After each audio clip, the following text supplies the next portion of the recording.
Welcome everybody. I am Mayor Buckley, Mayor of the City of Annapolis, here with my state partners who have been rolling their sleeves up, like I've been, to bring a lot of money home to the City of Annapolis.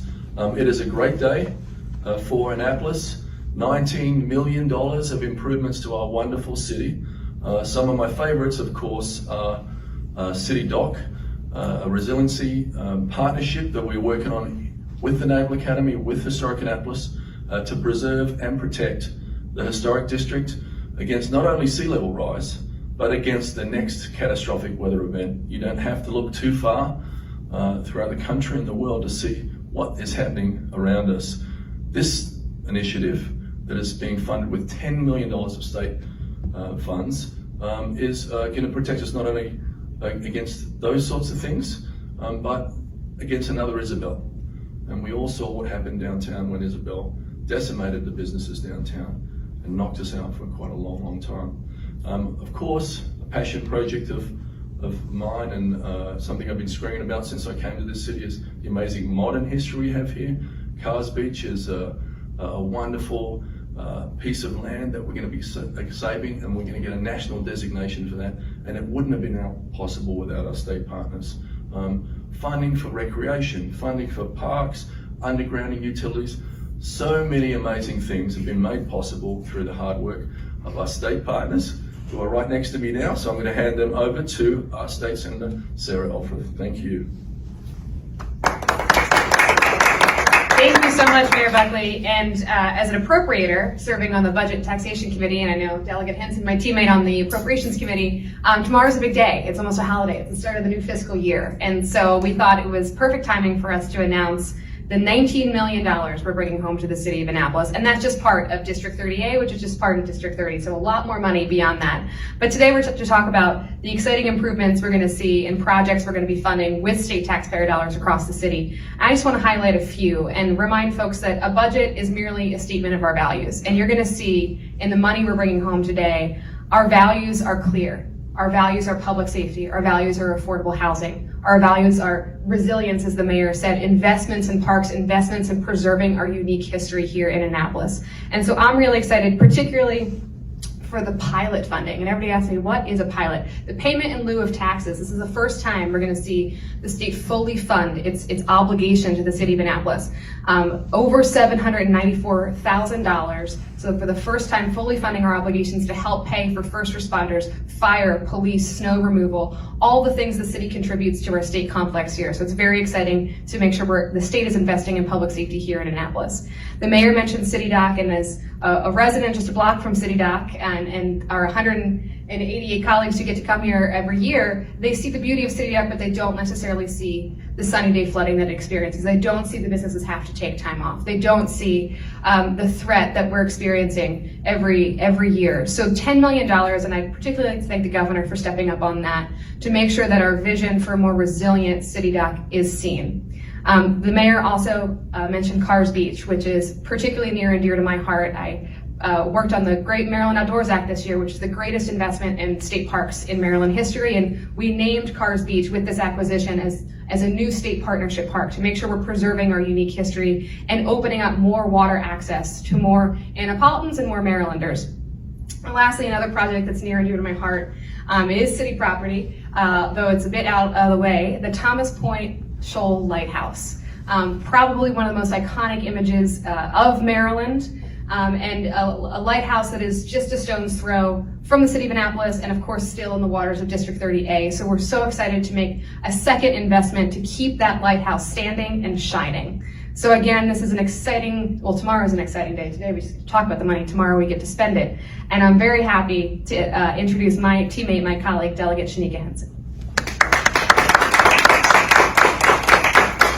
Thank you, Senator Elfreth. I also want to acknowledge and thank some of our partners that are here with us today. None of this is possible if you don't have great partners that are committed at a level of your nonprofits, at your community level, at your state and local level. We have with us the chair of the Finance Committee of the Annapolis City Council, Chairwoman Alderwoman Ellie Tierney.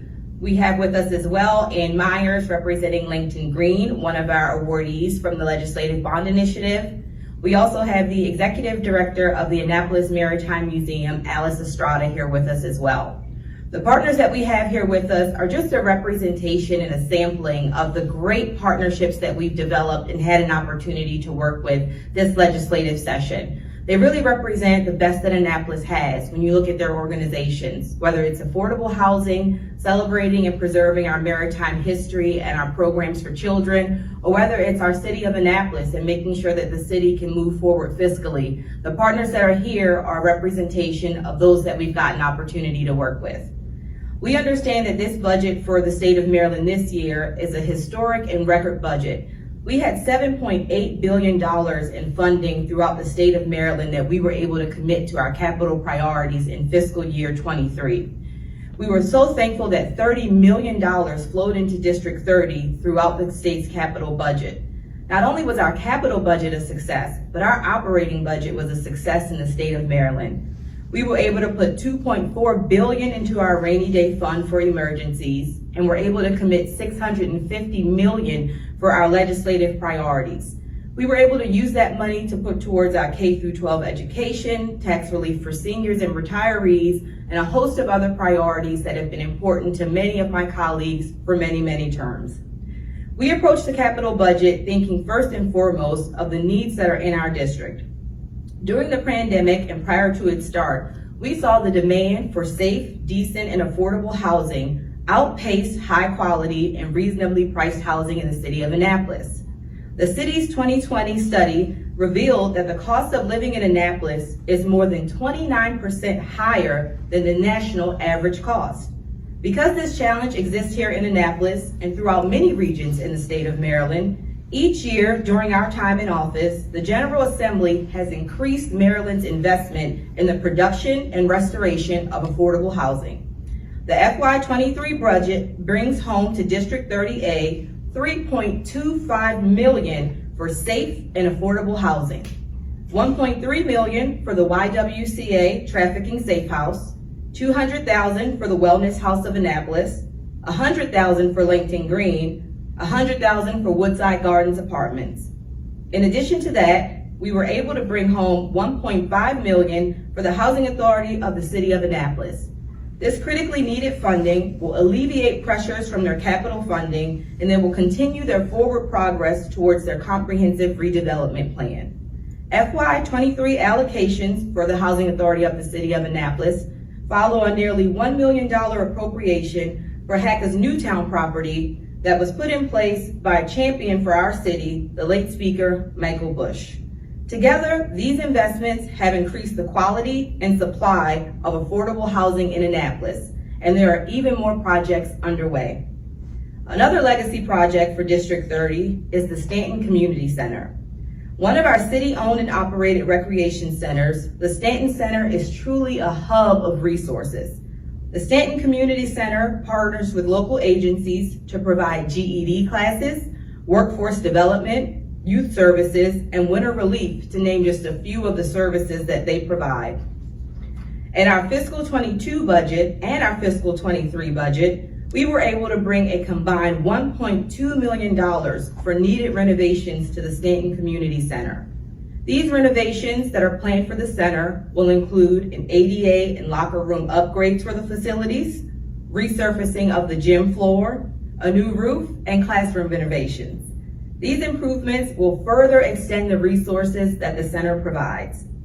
And finally, as we are all celebrating Commissioning Week, our hearts are all with families who have not always experienced the goodness of Annapolis during our Commissioning Week. Our hearts are with the Cummings family as we welcome new families to the city of Annapolis. And because we understand that public safety is a top priority of any public official, we wanted to make sure that we could support the Annapolis Police Department. Our FY23 budget includes a 33% increase in state aid for the Annapolis Police Department. These critical public safety dollars reflect an increase in the per officer funding support provided to our local police departments to assist with public safety needs. In District 30A, the increase will also allow us to assist with fully implementing the police reforms that dovetail with legislation that we also have to make sure that open warrants are served and that police officer training is increased. In all, more than $320,000 will go directly to the Annapolis Police Department, which is inclusive of $9.1 million in state aid that will go to public safety throughout Anne Arundel County. Be it meeting the demand for affordable and safe housing, preserving a historic community center, or keeping our residents safe, the budget is one of our greatest tools for accomplishing our shared goals. We are proud of the work we do effectively with our partners in the city of Annapolis to ensure that city residents are positively impacted by the work being done in the General Assembly. And now, thank you. And now I want to introduce my colleague, Delegate Dana Jones, who is here with us while we have induction week happening at the Naval Academy. Dana Jones is my colleague who also represents District 30A. She is a proud member of the House Ways and Means Committee. Delegate Jones.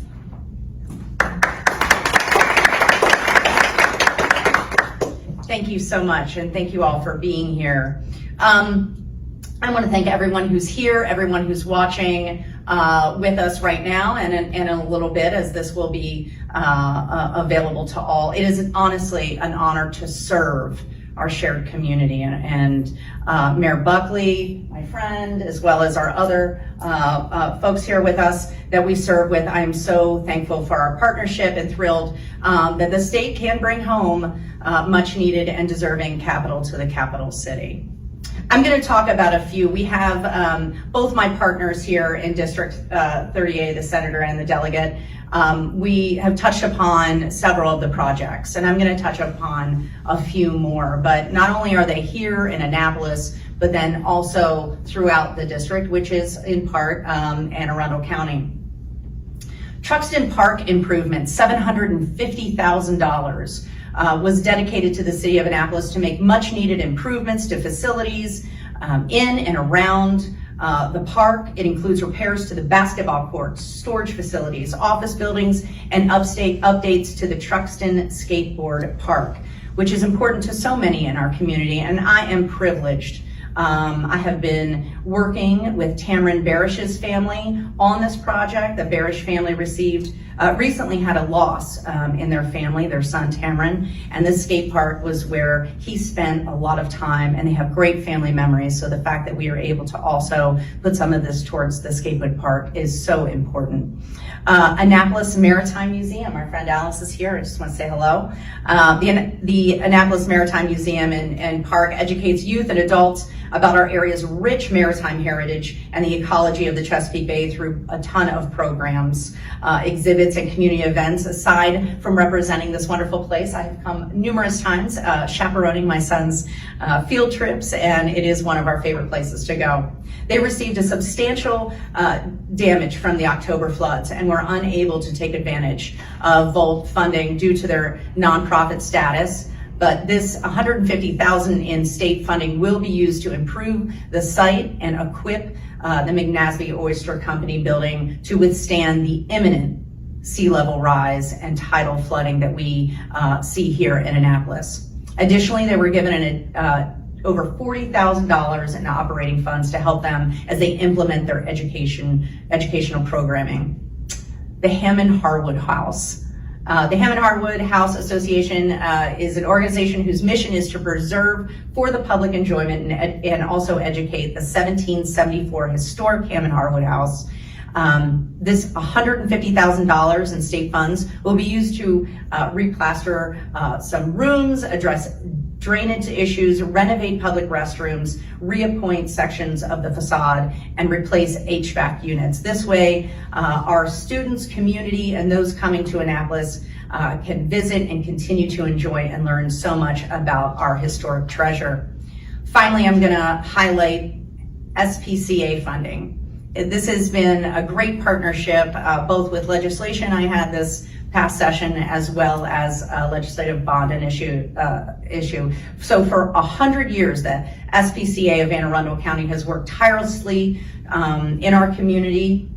They have, this is what most folks don't know, they are one of the largest and oldest animal welfare organizations in the country. This $100,000 in state funds will go towards making much needed improvements to their shelter and veterinarian clinic, which are very outdated and in dire need of renovation. So I want to thank my partners here in the state. We have had another successful year bringing home much needed funds. And I also want to thank our partners who we've worked tirelessly with and all of you for coming. So thanks so much. I look forward to working with you more.